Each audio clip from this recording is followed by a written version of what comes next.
لارچوەکەن و بینەری زوو منم کاتان باش پێدەچێ ئێران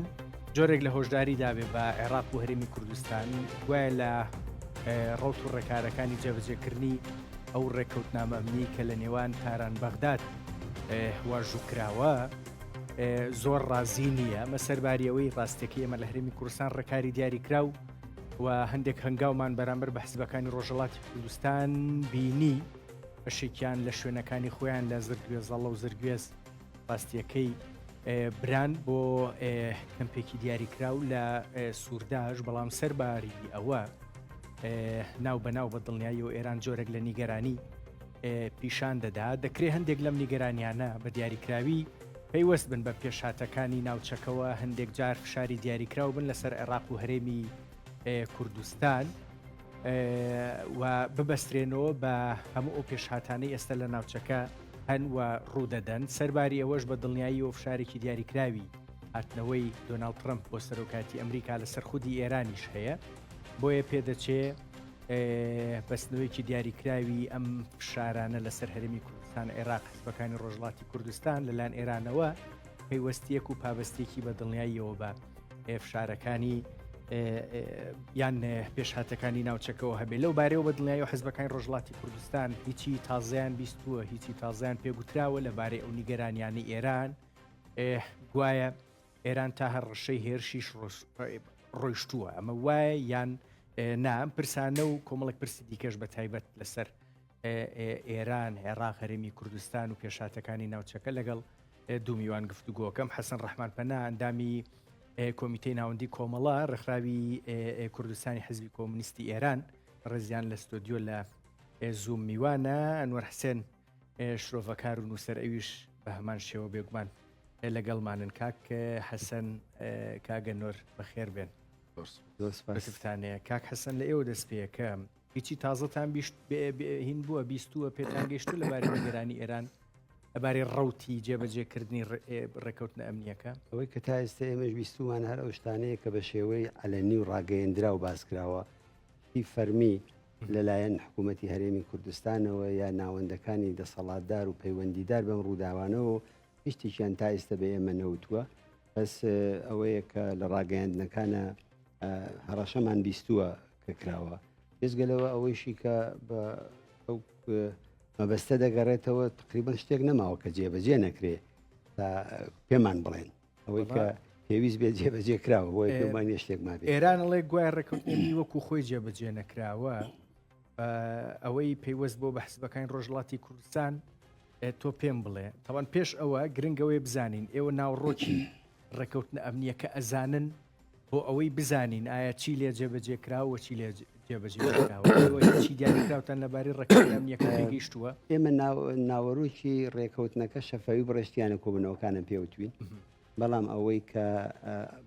حاڵەکانی ئەو ڕێکەوتنە بە ئێمە درابێ بەلایەنە سیاسیەکان درابێت هەندێک من ناگەدار بم بە کەس نەدراوە تاو جێگایشی بە یەکێ لەو خاڵانە ئەوە بووە کە سنوورەکان هێزی پێشمەرگە لە سنوورەکان دوور بکەوێتەوە ئەوە دەمێکە یەکراوە تقریبان لە سنوورەکانە هیچ لایەنێک لەو لایەنانەی کە ئێمە تەعاان لە زووترەوە لەوەی هێزمی پێشمەرگەمان لە سنوورەکان نەبووە ئەو لایەنانەیشی کە بوویانە لە سنوورەکانی زۆرتر منتەقەی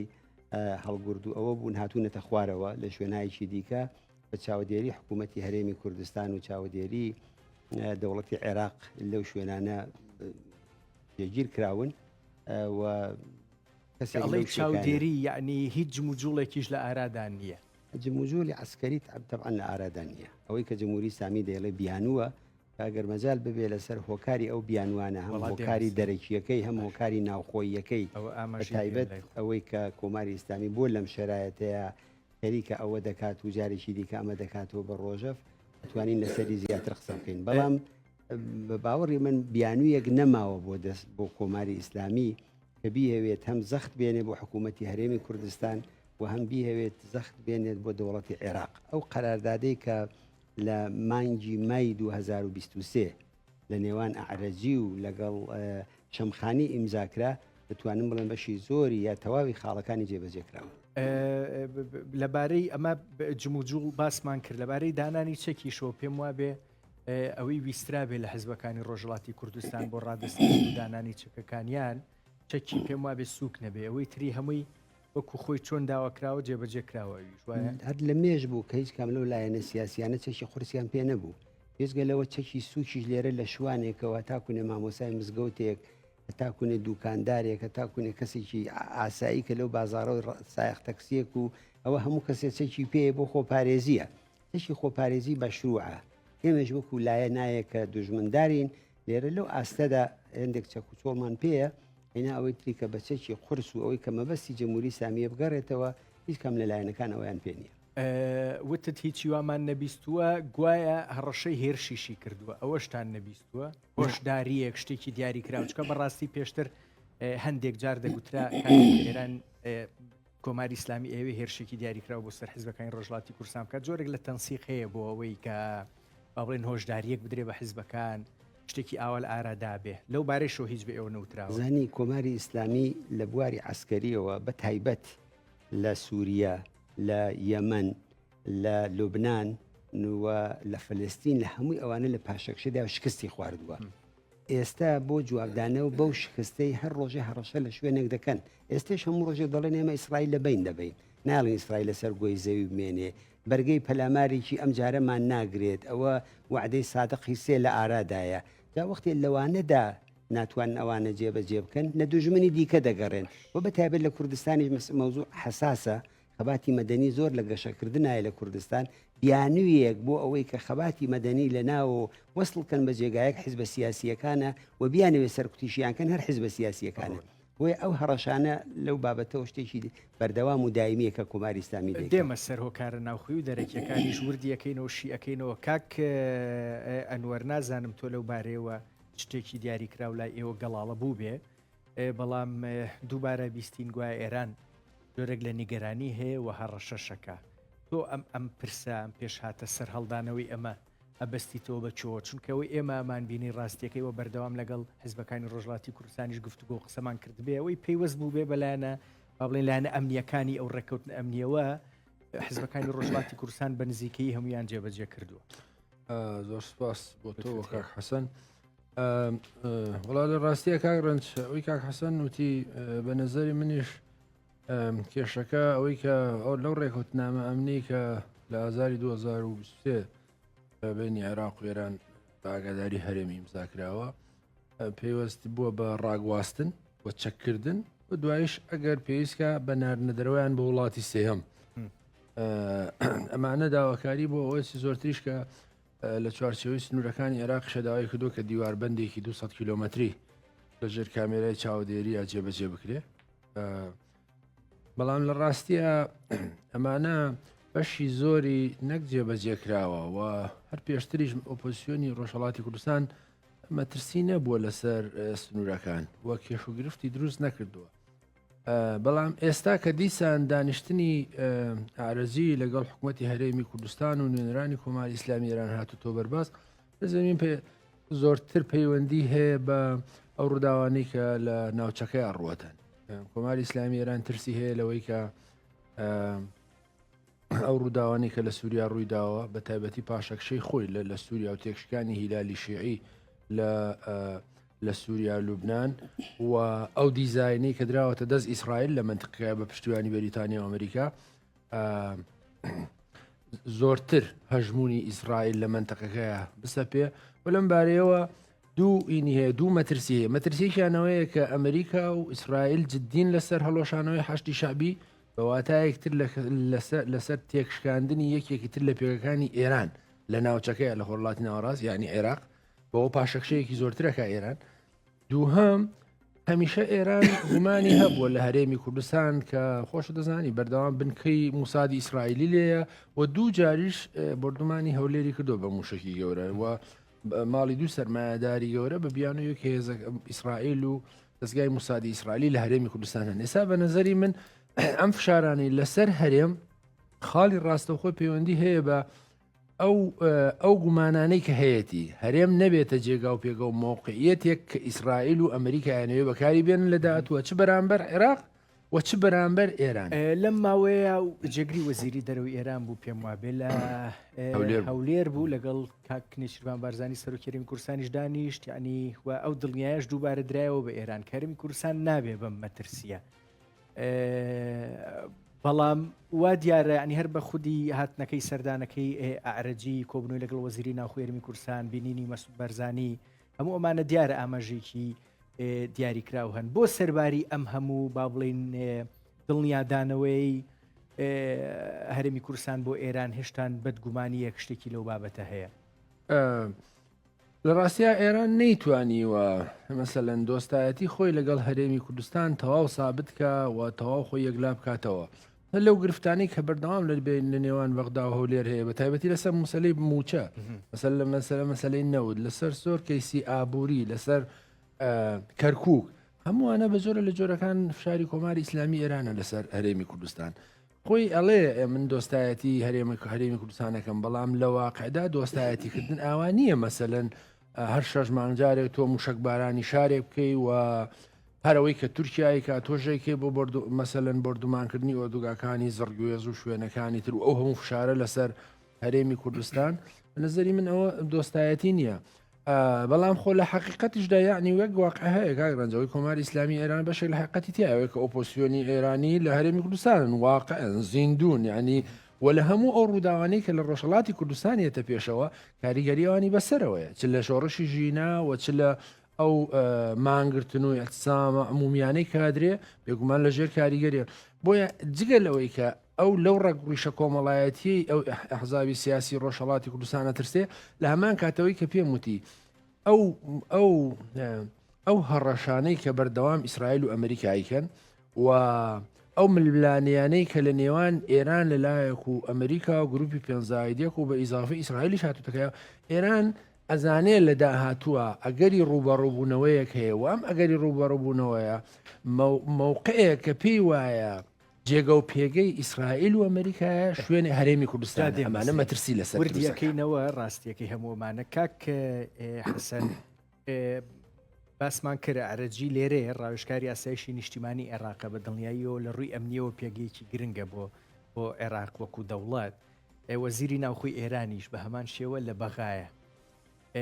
پێتان وایە ینی باسمان کرد و هەموومانە ئاماژەن بۆ ئەگەری نیگەرانیەکی دیاری کراو بەڵام ئەپەڕێتەوە بۆ هەنگاوێکی دیاری کراو تایبەت بە حیزبەکانی ڕۆژهەڵاتی کوردستانیان پرسێک لەو بابەتەوە من ئەوە ویستیشت بیبەستیتەوە بە کۆمەڵێک هۆکاری هەم ناوخۆی هەم دەرەکی ئەوە شڵ بکە من پێم وابێ بۆ ئێرە زۆرتر هۆکارە دەرەکیەکانە ئێستا لە حاڵی حازرە ینی مەسلەی ئەسڵیەکە ئەوەیە کە دوای ئەو شوێنانی کە باسمان کردن لوبناان و فلەستین و یەمەن و سووریا بە باوەڕی من بە معنایەک نۆرەی عێراقە نۆرەی حشتی شعبیە ئەو ئاماژانش ئەوەمان پێ دەڵێت ئەوە چەندانن بانکیان ئەمریکا حساری خستە سەریان کە دلاریان پێ نادات ڕاست زەختی هێناوە دەبێت نەوتی هەرێمی کوردستان کە چەند ساڵە ڕاگیراوە و دەزانین کە عێراق زەختی هێنا بۆ تورکیە و ڕایگررت و نێهێشت ئەمریکایەکان داواکەن کە ئەو نەوتە دەبێت ئازاد بکرێت و بڕوات و ئەو بێت ڕەهبەرانی حشتی شعبی 14-15 کەسیان خرانە لیستی حساری ئەمریکا و هەمووی ئەوانە بۆیە پێگەی ئەسلی کۆماری ئیسلامی بەغایە و لایەنی شیعەیە لایەنی شیعەکان زۆرینەن لە عێراقا و ئەوان دەسەڵاتی کۆماری ئیسلامیان پاراستووە لێرە یەک دوو پردی پەیوەندی نێوان لوبناان و فەڵەستین و شوێنەکانی دیکە و سووریەش عێراق بووە ئەم پردە پساوە ئێستا ئێران لە حولی ئەوەدایەکە لە سووریە تەداخل بکاتەوە لە حولی ئەوەدا شیعەکانی سەر بە بەشار ئەسەد زیینو کاتەوە هەوڵەداد لەوێ و ڕێگای بدۆزێتەوە بۆ لوبناان لە لوبناان تیارەکانی ئێرانیان ئیجازە پێ نەدا بنیشێتەوە بۆیە بە باوەڕی من ئێستا لە حاڵی حازرا زۆرترین شەڕێکە کۆماری ئیسلامی دەیکا شەڕ لەسەر پاراستنی حشتی شعبیە شەڕ لەسەر پاراستی ئەو پێگەیە کە لە ناوچەکە جارێکانە بۆی ماوەتەوە هێزەکانی ڕۆژهەڵاتی کوردستان لەم کێشەدا بیانوین ئێمە ئەسلی مەوزوعەکە و ئەسلی شەڕەکە لەگەڵ لەسەر بەغایە لەگەڵ ئەمریکایە و لەگەڵ ئیسرائیلە واروەها نیگەرانە ئەم لایەنەی کاتووەتە سەرکار لایەنی سونیە ئەم لایەنە سونیە کە ئێستا لە سووریا هاتووەتە سەرکار ئەمە پەل بەهاوێ بۆ ڕوو بۆ ناو سونەکانی عێراق و کێشە قوڵ بێتەوە لە ئەگەری قوڵبوونەوە ئەو کێشانەدا جارێکی دیکە مەسئلەی کورد وەکو جاران نامێنێتەوە مەسئلەی کەرکووک وەکو جاران نامێنێتەوە هەمووی ئەمانە ئەو بیانوادا بەدەست کۆماری ئیسلامیەوە کە زۆر نیگەران بێ لە وەزیەتی عێراق و لە دڵی ئەوەشدا ناوخۆی کوردستانیش کە ئێران زۆر شڵەژاوە لە باری ئابوووریەوە لە باری بێئەرزشی تمەنەوە لە باری بێکاریەوە لە باری ئەترازاتێکی ڕۆژانە کە لەو کۆمەلگایەدا هەیە و کوردستانیش گوڵی سەرتۆپی خەباتی چەند ساڵی ڕابردوو بووە لە دژی جمهوری ئیسلامی جمهوری ئیسلامی نیگەرانە ئەو نەورۆزەی کە ڕوبەڕوومانە بێ بە نەورۆزی ڕاپەڕین هەروەکو چۆن نێرێش لە ڕاپەڕین لە 92 لە نەورۆزێکدا کۆماری ئیسلامی زۆر لە ماترسێ بۆم هۆکارانە بۆیەکانە حیزبەکانی کردووە بە ئامانزم وەڵاهی هەندێک پرسی دیاریکرااو لای من دروست بوو لەسەر ئەمانە پێش هەموو شتێک یەکەم باوای دانین با بڵێن عێراق ناچارە ئەم شەڕە بۆ ئێران بکە بە حکمی با بڵێن نزیکی تایفی و ئەمانە بەغداد عمقێک استراتیژیە بۆ ئێرانەوە بە دڵنیاییەوە بە پێچوانەشەوە بەڵام کوردستان بۆ ناچارە ئێمە هەرێمی کوردستان بۆ ناچارین با بڵێن ئەم بیانوە بۆ ئێران بکەین بە جۆرێک لە کارتی فشار لەسەر ئێوەمانان من پێم وابێگە ڕۆژ ئەگەر باشووری کوردستانەوە بکە هەڵەیەکی گەوراکە کردوێتی گلەیشتان لیان هەیە گلەیمان لیان هەیە بەڵام دەبێ ئیدامەی نەدا چونکە ئەو وەختەیە کە دەیکرد کۆماری ئیسلامی هێزی سەرەکی بوو بۆ معنایە لە عێراقا و لە ناوچەکەیە و خۆیان دەیان کورد 5 دانە پێتەختی وڵاتەکانمان پێ ئیدارەیەکەین ئێستا لەو 5 تەنیا خۆی پێماوە ئێران وەکانت دلیلێک نییە مبەڕەیەک نییە ئێستا بۆ ئەوەی کە حکوومەتی هەرێمی کوردستان بیاوێ ئەو سیاسەتەی کە تا ئێستا ئیدامەی داوە بە قسەی جمهوری ئیسلامی بکات چونکە حکوومەتی هەرێمی کوردستان تاریخەنیش لە 92ەوە کە ڕاپەڕین کراوە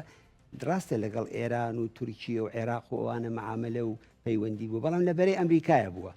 لەبەرەی ئەو لایەنەیە بووە کە خۆیان پیان و تو هاوپەیمانان ئێستا درێژەدان بەوە بە قازانجی هەرێمی کوردستانە هەتاکو نەبسێتە بەرەی کۆماری ئیسلامی و لەم کێشمە کێشانەی کە هەیە بێجگە لەوە کۆماری ئیسلامی تا سەر ئێسقان لەگەڵ تورکیە دژ بە مەسئلەی کوردن ئەم دوودانە وڵاتە هەتاکوونێ وەک دوو زلهێز بمێننەوە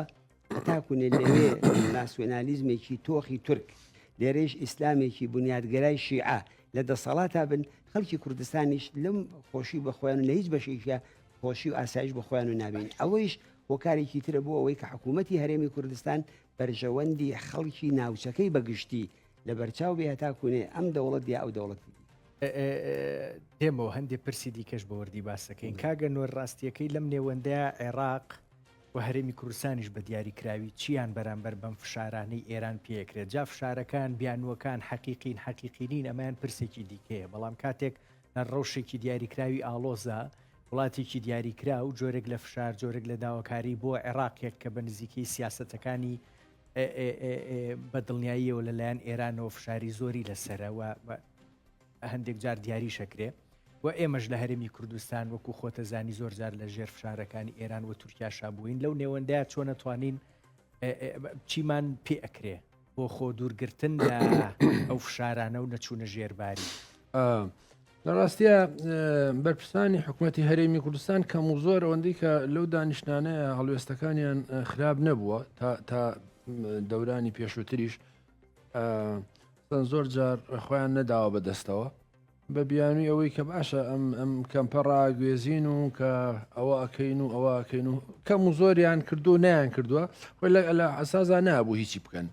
بەڵامەوەی کە جەنابی شدوتر لەژێ فشاری تورکیا و ئێرانە ئەو سنوورە پان و پۆڕی کە هەیە لە نێوانیانە و کاریگەری ئێران لەسەر عێراق و پەیوەندی نێوان هەولێر و بەغا وە دروستکردنی کێشا و ئەوەی کە دەستیشی نەپاراستۆ لە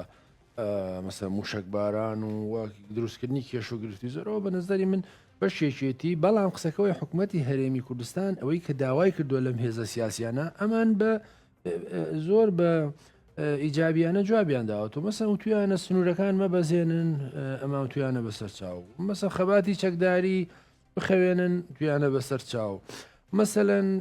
کێشە و گرفت دروستمەکان بەسەر چاو ئێستا شوێنیمانەوەیان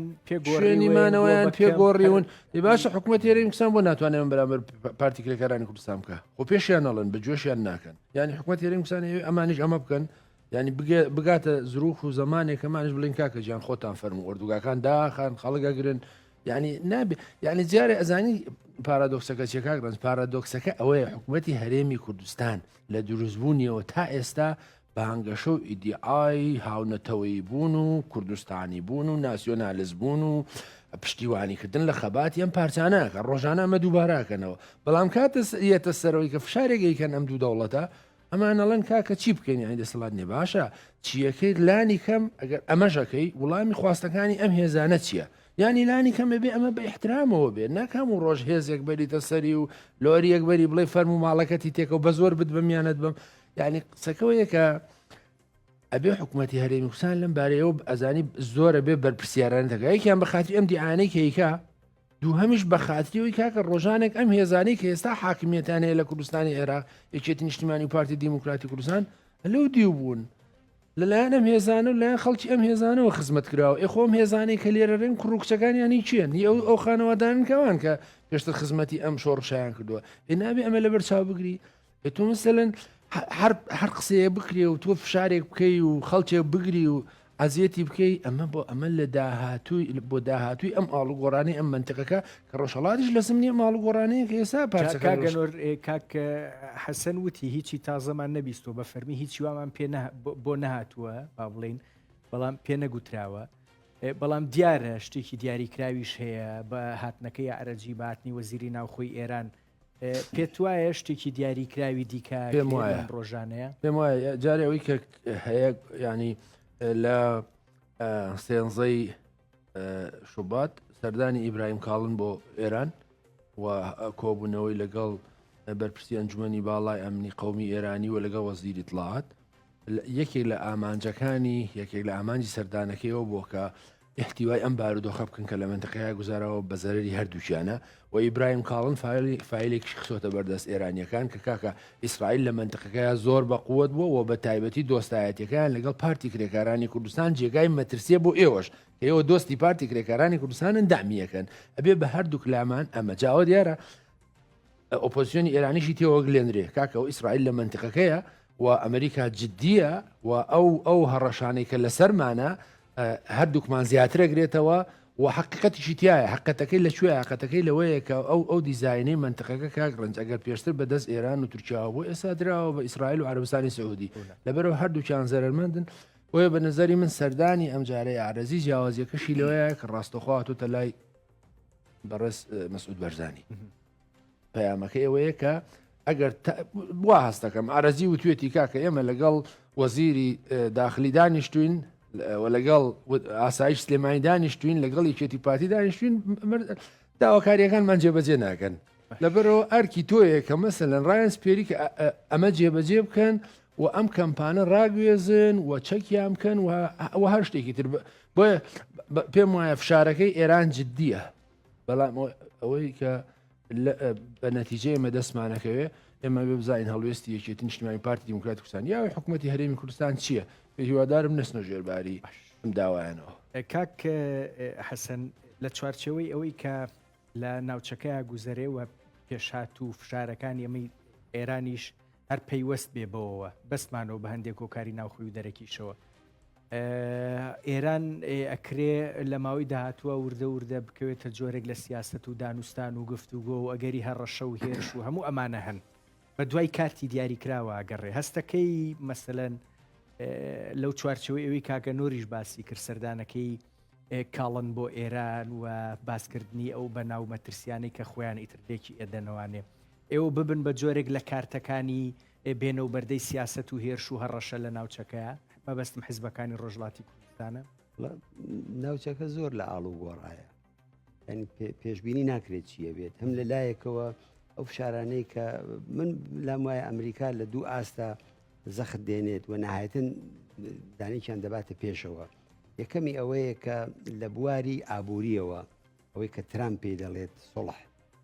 دەبێت سڵحکەین و ئێران بێتە سەر مێزی مزاکرە و بەڵام پێشەرتەکەی چییە؟ پێشەرتەکەی ئەوەیە کە بەرنامەی ناوەکی ئێران نەمێنێ موشەکە دوور هاوێژەکانیشی دەبێ نەمێنێ ینی کلکوباڵی ئێرانیان لە دەرەوەی ناوچەکە کردووە دەیانەوێت لە ناوخۆی وڵاتەکەی شابیکەن ئەمە خاڵێکی ئەسڵیەتی ئەگەر ئەمە نەبێت هەر ئەو ماوەیە کە مەجای دا بە ئیسرائیل ئەو موشەکە سەنگەرشکێنەکانی دا بە ئیسرائیل کە تا ئێستا پیان نەداوە ئەمە لە خۆڕایی نییە ئەمە نەبوو عەرەبستانە نەبوو سووریە نەبوو عێراقە بۆ هیچ شوێیەک نییە ئەمە لە دژی بەرنامەی ئەتۆمیەکەی ئێرانەکە پیانداوە ئەم دوو شتە یا سڵحێکی تەسلیمبوونی ئێران یا لێدان لەو ناوەندە هەستەیەکانی ئێران بە باوەڕی من لە دەستوری ئەمریکا و ئیسرائیلدا هەیە ئێرانیش خۆ ئەوانە ناشارێتەوە لە دڵی ئەمەدا هەموو شتێکی تر ممکنە ڕووداوەکانی ساڵی 91 لێرە بوو بەهۆی ڕاپەڕین و ئەو وەزیەتەی کە بەسەر سەدام حوسێن هات و ئەم زروفەی کە کراوە لە کوردستانی باشوورە وێ مەسەلاوە نیە وەکو کارتێک ئێمە بەکاردێنن طبعاً ئێمە وەکو خۆمان لایەنێک ببین بە کارتی هیچ لایەنێکە بەکارمان بێنێ بەڵام لە دڵی ئەوە ناچار بوون بۆ ئەوەی کە دۆخی هەرێمی کوردستان وەزعەتی هەرێمی کوردستان بپارێزن بەردەوام بە جۆرێک لە بەرپرسیارەتیەوە مامەڵەتان لەگەڵ هەر پێشاتێکا کردووە سەرباریەوەی کە بە دڵیشتان نەبوو بێ پێشتان خۆش نەبوو بێ من لەو چوارچێوەیە مەسەلەن باسی ئەوم کرد کە ببن بە جۆرێک لە کارت بەدەست ئێرانەوە کە ئەمە بەرامبەر بەمە مەبەستم ئەوە بوو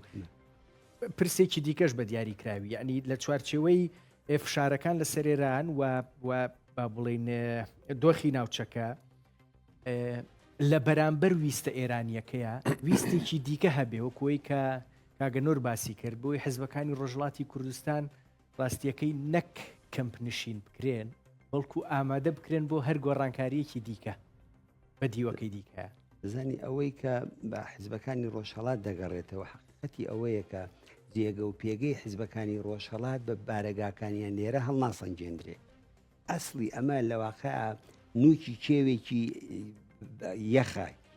ئەمە ئەو نوکی کێوەکەین ئێمە ئەوەی کە دەگەڕێتەوە بۆ کێوە یەخەکە ئەو کێوە سەوڵەکە لە ناوخۆی کۆمەڵگایەیە وەختی ئێمە لە شۆڕشی ژیناوە تا ئێستا 5-6 دانە مانگرتنی گەورەمان لە کوردستانی ڕۆژهەڵات تا بانگەواز کردووە و بە ملیێن خەڵک جوابیان داوینەوە وەختێک کە داوای هەر داوخوازێ لەو خەڵکاکەی گوێمان لێگرن وەختێک کە ناڕزایەتیەکان بە قسەی حیزبەکانەکەن معنای ئەوەیە کە بوونی حیزبەکان لە دەرەوە تەنها دڵخۆشیەکە بۆ خەڵکە هیچی کە نییە خەباتەکە لە ناوەیە کۆماری ئیسلامیش ئەوە دەزانێ کۆماری ئیسلامیش دەیەوێت بڵێ ئەوەی کە هەیە لە ناوە نییە لە دەرەوەیە وێ زەخت دێنێ بۆ حیزبەکان وی لە دڵی ئەم وەزیەتەدا ئێمە لە باشووری کوردستان کاگەنوەریش ئاماژەی پێکرد ئێمە فرسەتین ئێمە بربەست نەبووین بۆ حکوومەتی هەرێمی کوردستان ئێمە یارمەتی دەربووین لێرە لە حکوومەتی هەرێمی کوردستانە لە دڵی ڕووداوەکانە ئەو هەموو بەڵاو موسیبەی هاتوێتە پێشەوە دەواازەی خەڵکی ڕۆژهەڵاتی کوردستان هەمیشە بە ڕووی باشووری کوردستان ناکراوەتەوە پێشگەلەوە دەورانێک ئەگەر ئەمان ئێستا دەسەڵاتدارن ساڵی 1970 ئێمە دەسەڵاتدار بووین کاگەنوەر ئاماژەی پێکرد لە کاتی دەسەڵاتداریە ئێمە ماڵەکانمان بەڕووی هێزەکانی پێشمەرگی کوردستانی باشوورا کراوەتەوە بۆیە ئێستا ئەوان دەبێت دەرک بەو زروفە بکەن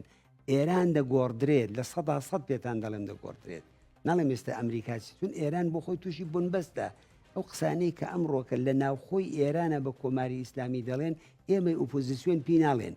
لە ناوخۆی ئەم وڵاتە دەدەڵێن سەرچاوی گەندەڵی عەلی خامنەییە سەرچاوی گەندەڵی سوپای پاسدارانە ئەمانە بۆ خۆیان تووشی هەمووی ئەم باڵا موسیبەکان هاتوون حەسەن کاگەنۆر پرسێکی باس کرد لە چوارچێوی سەردانەکەی کاڵن بۆ ئێران و بەستنەوەی ڕاستیەکەی هەموو و پێشاتانەی کە هەن ئەوەی کە هاوکێشەکان دراونەتە دەست ئیسرائیل بۆەوەی وردە دووبارە جۆریان بکاتەوە لە ناوچەکە و لەو نێوەندەشان باسی پەکەکە هەم باسی حزبەکانی ڕۆژهەڵاتی کوردستانیشی کرد بێ ئەم نیگەرانیە لە تورکیا ئەبینرێ ینی لە ماوەیەکی باشە نیگەرانی ئەوەی کەیتر ئیسرائیل خەریکی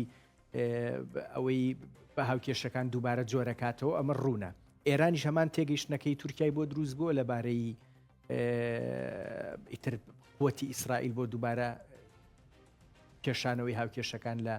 ناوچەکەیە زانی کێشەی هەرکەم لەم وڵاتانە هەم کێشەی بەرژەوەندیان هەیە لەگەڵ یەکتری مەسلحەتیشیان هەیە بەرژەوەندی جیاوازی ژیان ئێران و تورکیە بەڵات هەموو وڵاتەکان وان ئەمریکا لەگەڵ ڕووسیە وایە لەگەڵ سین وایە لەگەڵ یەکێتی ئوروپا وایە ئەمانش بە عنوانی دوو زلهێز لەسەر مەسئلەی کورد ئەوە تەوافقیان هەیە لەباری ئاینیەوە دوو شاخەی جیاوازن لە بنیادگەرایی شیعە و سوننەکە ئێستا ئاکپارتی نوێنەرایەتی بنیادگەراییەکە کە داعش و القاعدە و چی ئەوانی لێ دروسە بێت ئێران نوێنەرایەتی لایەنی تندڕەوی شیعە کات کە ئەو هەموو جنایەتەی لە شوێنەکانی کەیە کردووە بەڵام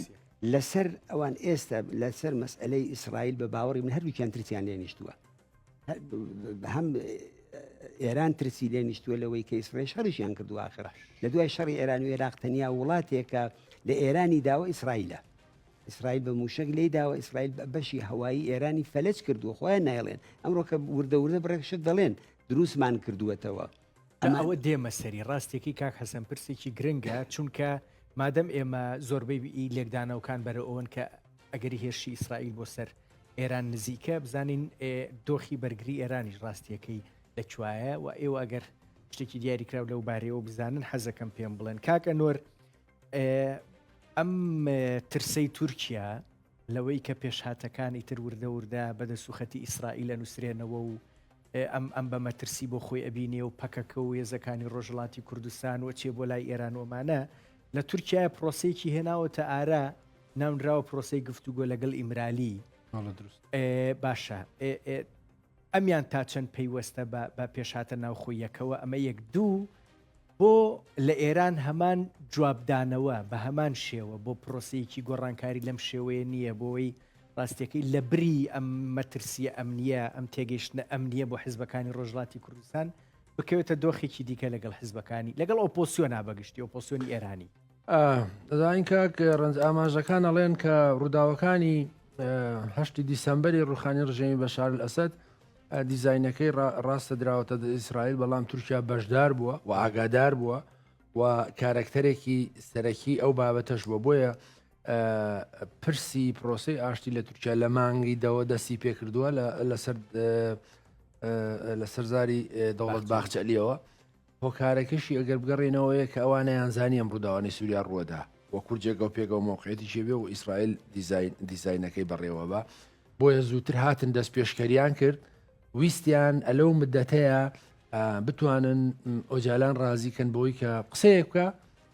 کەمترین ئیمتیازن، بەڵام کە ڕووداوەکان درێژەی کێشا و ئەوەیان بۆ نەکرا دەرەنجام ئێستا گەشت بە نظری من تورکیا لە دوو فاکتەری ئەساسی ئەترسەیەکیانەوەیە کە هەستەکە گومانێکی هەیە یا هەستەکە شتێک ئەزانێ ئەوەی کە بارودۆخی کورد چانسێکی هەیە لەو منتقەیە بە تایبەتی لە ڕۆژاوە باکووری کوردستان و هەندێکی ژەڵێن ئەو پرۆژەیە کە هەیە گە لە ڕۆژاوە مەسەرەن هاتای و قارس و ماراش و ئەوانە ئەکەوێتە سەر ئەو سنوورە جوگرافیایی کە ئێستا بەدەست هەسەدەوەیە و ئەمانەگەیەنە سەر دەریا بۆ بەتابەتی کە ئەمە پرۆژەی ئیسرائیلەوە و پرۆژەی داوت کە بەشێک لە خاشی تورکیا وەرەگرێتەوە. تورکیا پێم وایە ئەمە یەکێکە لەوانە نیگەرانە لەوەی کە حتمەن شتێک بۆ کورد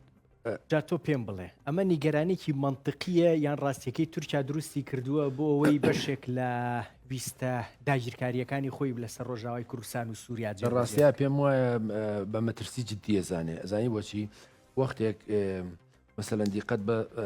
ئیسرائیل بە داگیرکردنی تەنها جۆلانەوە نەوەستاوە ئێستا لە جەبەل شێخیش ئەو منتقانەی داگیر کردەوە لە لوبنانی شوێنێکی تری داگیر کردو ناکشێتەوە و ئیمکانی زۆرە کە داوای سینا و غەزاکە لەو منتقێشەوە پێیان وایە ئەو هەژمونەی کە ئیسرائیل لە منتقیایی بینێ بەخش خاکی ئەوانیشی بەرەکە ئەخر بەس ئیسرائیل دەستیەگا بەو شوێنانە بەڵام دەستی ناگا بە ئەو ناوچانەی کە لە ناو تورکیا باسمان ڕاستە دەستی خۆی پێناگا هەتا ڕۆژاوی کوردستانی ژێمە مەترسیەکانمانەوەیە کە ئەسڵەن بکشێنەوە ئەمریکا بکشێتەوە دۆخێکی ناجۆر بۆ ڕاستە دەستی خۆی تورکیاژەوە زانێ خۆی ئیسرائیل ئەگەر دەستی پێیناگا بەڵام لە پشتی سینناریۆکانەوە خۆی کە لە ڕۆژاوە ڕووەدا ئێستا بۆ معلوماتی جەنابەت پەیوەندی بە پەیوەندی ڕۆژ ئاوا و ئیسرائیل پەیوەندێکی بەهێزە و ئەوە کاریگەری لەو پەیوەندی لەگەڵ پەکەکەش هەیە بۆیە تورکیا ئستاز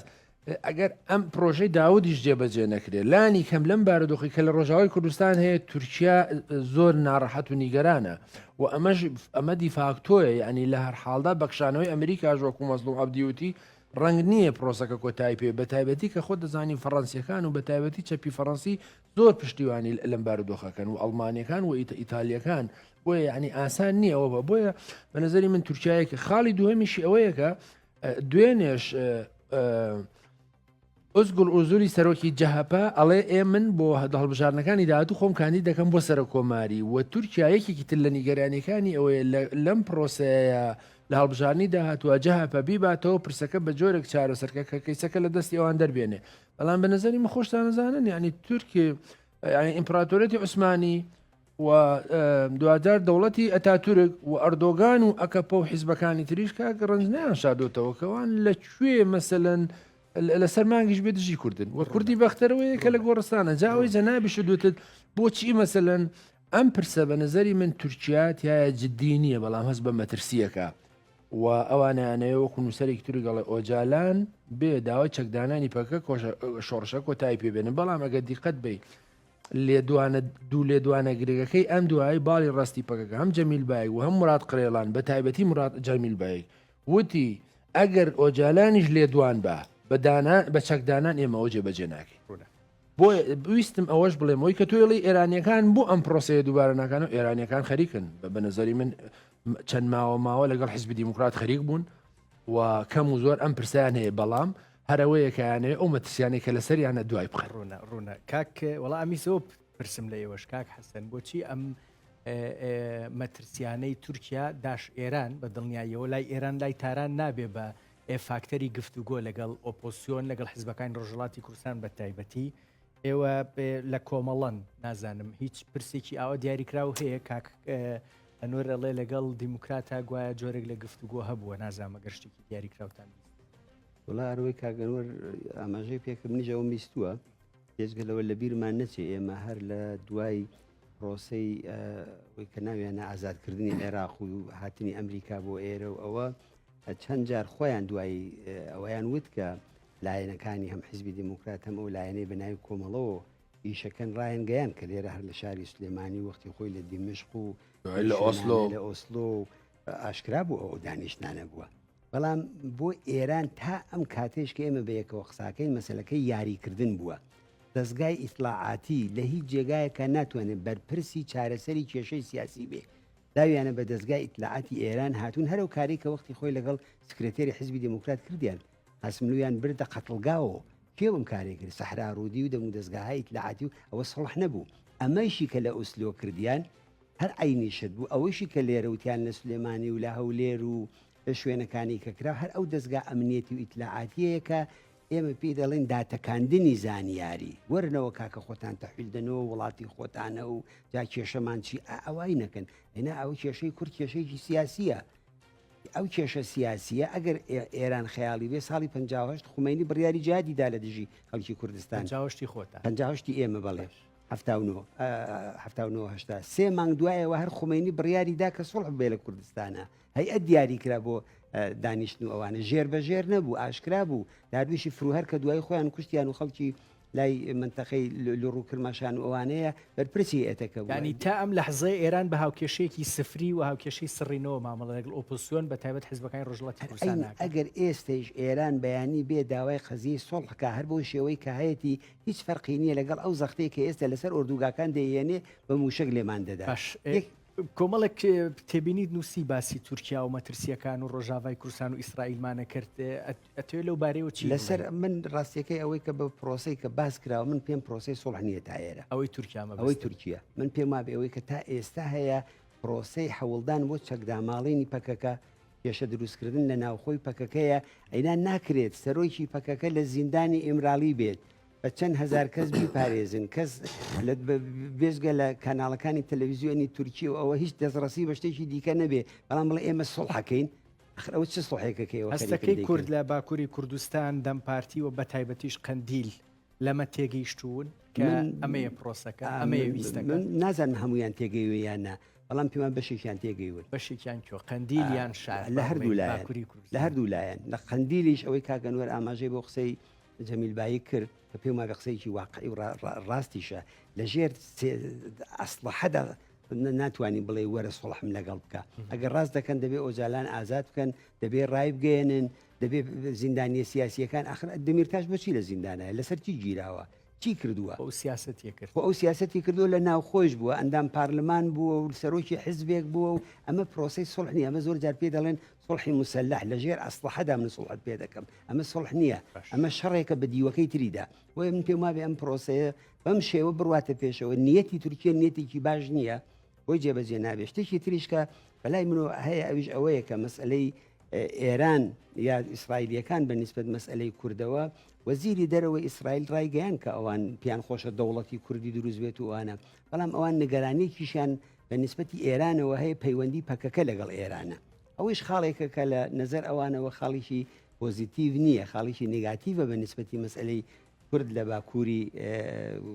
کوردستانی ئێرانەکە بێتە پێشەوە هەر بەو لەو پەیوەندیشدا لەسەر مەسئلەی کوردی ڕۆژ ئاواش ئەو تێبینیان هەیە ئەوان جا ئەمە ئیدامەی ڕووداوەکان چی لێ دێ بەرەوەی کوێ دەڕوات زۆر شتێ ناتیارە ئەوەی تورکیا ئەوێ دەستیەخا لە دانانی چەک لای قەندی لای پەکەکە یان کارێکی قورسە بچنە ژێرباری من پێم لە چوارچێن پێشهاتانی کە لە ناوچەکەی هەنوە هێز حکومەکە ڕاستیە من پێماوێ قەندیل ئەوە ناکە ئەگەر بیشی کا زەرری لێکە چون چەند جاریش کردیان ناخر تا ئێستا ئێمە لە بیرمان نەچێت لە چەند ساڵە چەکیان بێدەنگ کرد هەیەتی سوحیان ناردەوە لە قەندیلەوە کاک حەسەن ئەسڵەن بەڕێزۆجەلان داواکاریکی واکە بەبێ هەندێک پرسی دیکەی دیاریکراوی زەماناتی با بڵین سیاسی و یاسایی بۆ کورد لە باکووری کوردستان قسەکانی ئۆجالان لە زمانی خۆی نەبیسراوە لە زمانی حیزبەکەی خۆشیەوە نەبیسراوە لە زمانی خەڵکی کەەوە بیسراوە تەفسیری بۆ کرێ دەڵێن ئۆجالان ڕێی ئەوەی بەڵام خۆی کەس دیویستوە ڕێی ئەوە باش وتت هێرشەکرێتە سەر ئێران و ئەو بۆمبانی کە دراون بە ئیسرائیل بە دڵنیاییەوە بۆ ئەوەن کە ئەم هێرشانی پێ ئەنجام بدرێت هێرشەکان نزیکە بن یان پێش ئەوە پرۆسێکی دانوستانی دیاریکراوە چونکە دۆناڵد ترەمپ ڕاستیەکەی کەسایەتیە کە حەزی لە مامەڵەیە حەزی لە ڕێکەوتنە دیڵمانە با بڵین گفتوگۆ لە ئارادا بێ یان نا هێرشی دیاریکراوە بۆ سەر ئێران من دوو حاڵەتم باس کرد وتم حاڵەتێکیان سڵحێکە کە ترام دەیەوێت و تا ئێستا ئێران مل نادابەوە لە ئەگەری بە شکستگەیاندنی ئەو سڵحەدا ئەگەری لێدانی عسکەری ئەوی شان شلکا بۆ ئیسرائیل نەگەوەی ئەمریکا بۆ خۆی بیکە نەگەوەی کە هێز بنێرنە سەر ئێران ڕوونە ئەو باسمان لە هێزی بەرگری ئێرانی کە ڕاستیەکەی قودرەتی وەڵامدانەوەی یان بەرگرتن لەو هێرشانی ئیسرائیل ئێران نەیماوە ناتوانێت هێرشەکانی چەند مانگی پێشووی ئیسرائیلەوەی وەڵامی دووەمی هێرشەکانی ئێران بوو قودرەتی ئێرانی لەو بارەی و لاواز کردووە بە تاکید زۆری لاواز کرد بە ئەمە زانیاریە یان ناوە زانیاریە ئەوە هەم لە ئیسفانیاندا هەم لەو شوێنانەی تریکە ناوەندی موشکیەکانی ئێرانی تێدا و ئیسرائیلەکان دیاندان و ئەوان هەموو کەسێک ئەوە دەڵێت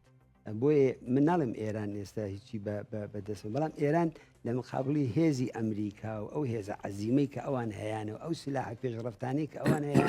ئەوەی ئێران لە چاو ئەوان شتێک نییە باش ئەگەر هێرشی بکرێت سەر ئێران وەڵامی سێمیە بێ نازەم ناوی نابووچی هێرشەکانی ناو نابوو شتێکی دیاریکراوە ئەوەی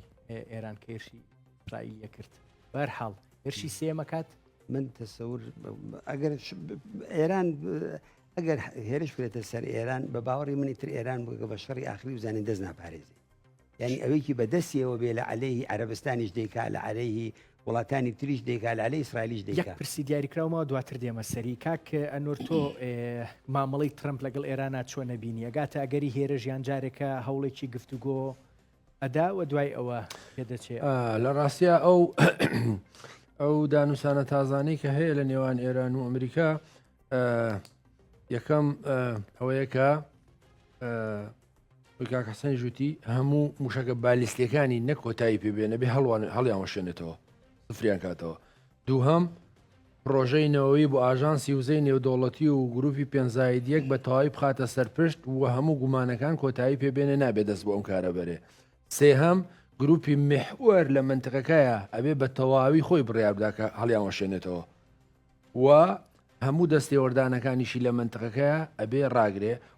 ئۆکەی بدا بە هەڵۆشانەوەی هەشتی شعبیش جاوەکو خامنەی و توێتی ئەمە سڵح نییە ئەمە مفاوەزات نییە ئەمە تەسلیمبوون و کۆتایی پیاتنە لەبەرەوە پێم وانە ئێران ناچێتە ژێرباریەوە بەڵام عێراقیش ناچێتە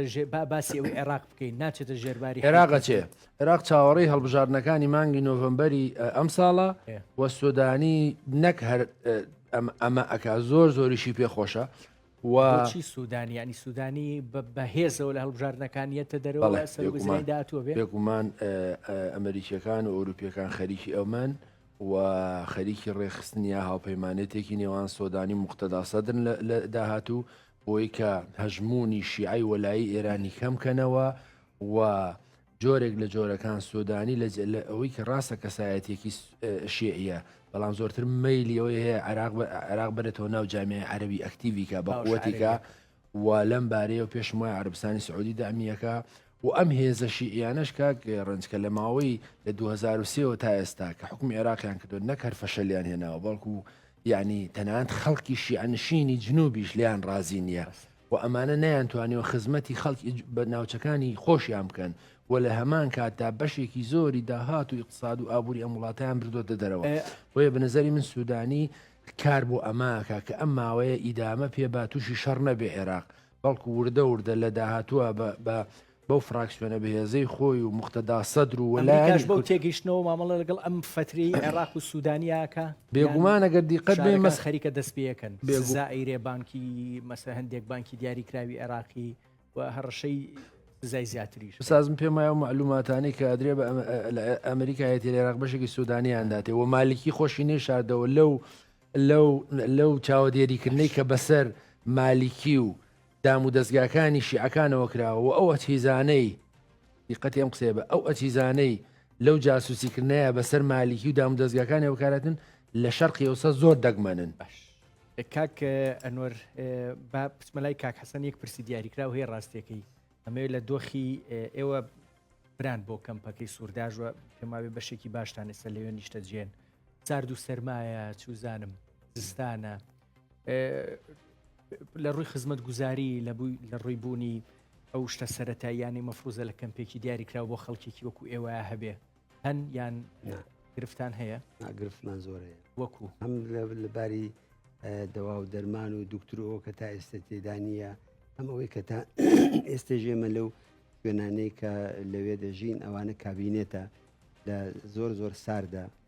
کارەبا خراپە ئەنی وەزئیشی ژیانی خۆش نییە لەو شوێنانێکە لە کەمپی سوورداش پێشمان وتون و تەبعەنەوان وتوانە کە بەرپرسی ئەم پرۆسە و ڕاگوێستن و زەخت و ئەوانە بەغایە و بەپێ ئەو تەوافقە کە لە بینی ئێران و عێراقا کراودوو ناوەندی ئەمنی کردوانە بەوە دەگەڕێت جا با ڕاگواستنەکەش بەغا بەیانی ناکرێ ئەوان چاوێکیان لەم کوردی ڕۆژڵاتی کوردستان بکە دۆخێکی دیاریکراویان لە ناو باشووری کوردستانە بۆ بەبێن پێمان نیگەرانن لیان کێ ئێوە ئێم پێمان خۆش متمانە خۆ ئەو شوێنانی کە ئێستا خۆمان تێداین لەو کەمپانەیە ئەو کەمپاینە کەمپایەکی مەدەنیە عیلەی تێدایە بنەماڵەکەمانی تێدایە بێجگەلەوە لە عێراقا دەڵێ هەموو حزبێکی سیاسی بۆی هەیە کە لێرە ئیشی سیاسی بکە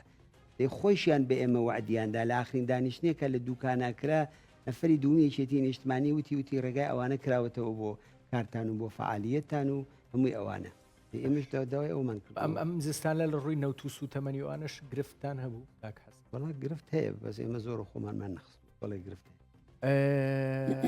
لە یەکە بوو لەبارەی تەسلیمکردنەوەی هەندێک لە ئەندامان با بڵین خەڵکی ڕۆژهەڵاتی کوردستان ئەمە ماون ئەمە ترسیان شتێک لەسەر ئێمە نەبووە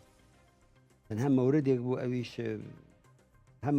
ئەوەی کە تەسلیم کراوەتەوە باس کرا هەم ئەوەی کە تەسلیم نەکراوەتەوە خۆی ڕۆیشتێتەوە هەردوویکی باس کراوە ڕوونە سپاس دەکەم کاک حەسەن ڕەحمەت بەناندانی کۆمیتەی ناوەندی کۆمەڵە ڕێکخراوی کوردستانی حزبی کۆمونیستی ئێران گەلێک سپاس دەست خۆش بێ کاکە نۆر دەست خۆش بۆ ئێوەش بە دوعا